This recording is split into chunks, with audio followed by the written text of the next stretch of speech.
Good morning সবাইকে। তো দেখো আমাদের এদিকে কি কুয়াশা, চারিপাশটা একদম সাদা হয়ে আছে, কিছু দেখা যাচ্ছে না কুয়াশার জন্য। তো আজকে আমার ঠাকুমার শ্রাদ্ধের কাজ, তো আমরা এখন ওইখানেই যাব। তো আমি রেডি হয়ে এখানে দাঁড়িয়ে আছি, কারণ বাকিরা রেডি হচ্ছে। তো আমরা এখন রওনা দিয়ে দিলাম। তো দেখো রাস্তার মধ্যে কি কুয়াশা।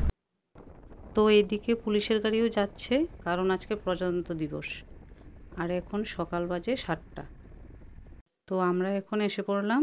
তো এদিকে শ্রাদ্ধ শুরু হয়ে গেছে।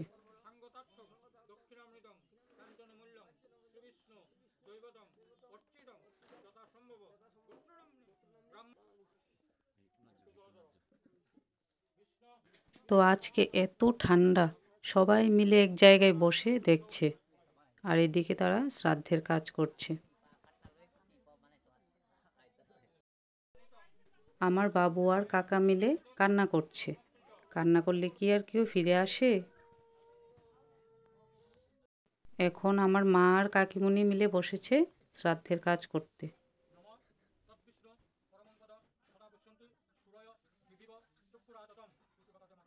আর এইদিকে চলছে রান্নাবান্নার কাজ, সবাই মিলে মিশে করছে কাজ। দেখতে তো ভালোই লাগছে, কিন্তু আমার ঠাকুমার কথা খুব মনে পড়ছে। সবাই রান্নাবান্না সেরে নিচ্ছে, কারণ রাত্রে হবে নিমাই সন্ন্যাসের কীর্তন।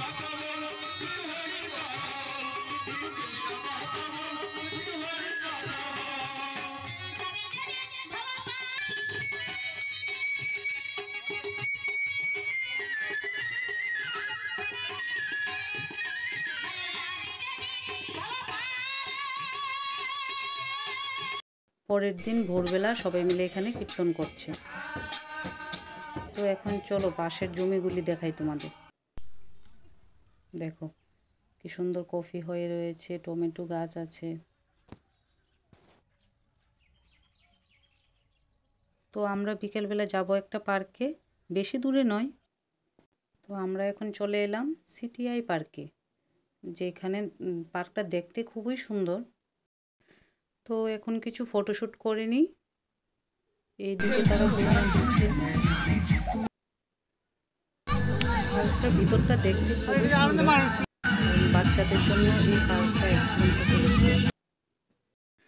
তো এখানে কিছুক্ষণ কাটিয়ে তারপর চলে যেতে হবে আমাদের স্টেশনে, কারণ স্টেশন থেকে দুজনকে নিয়ে বাড়ি যেতে হবে। তো দেখো অবস্থা, দেখো গাড়ির ভিতরের অবস্থাটা একবার দেখো, ছানা পোনা সব চলে এসেছে। গান চালিয়ে জোরে জোরে হাততালি দিচ্ছে, লোকে বলবে যে পিকনিক করে এসেছে ওরা। কি অবস্থা।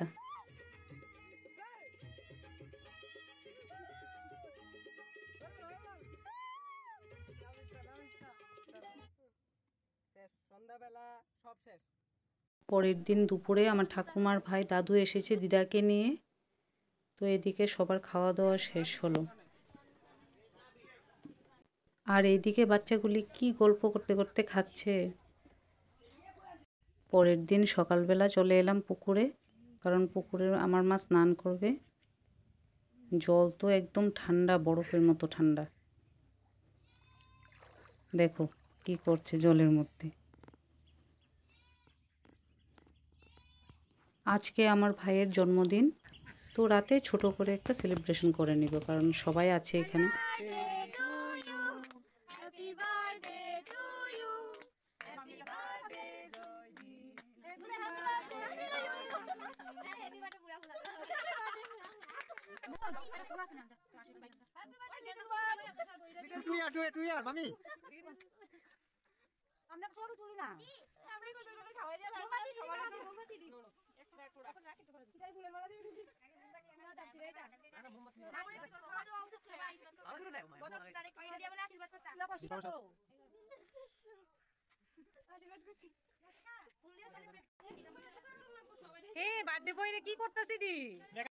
তো সবাই মিলে ভারী আনন্দই হলো।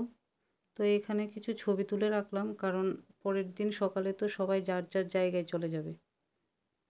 ভিডিওটা যদি ভালো লাগে তবে একটা লাইক করে দেবে।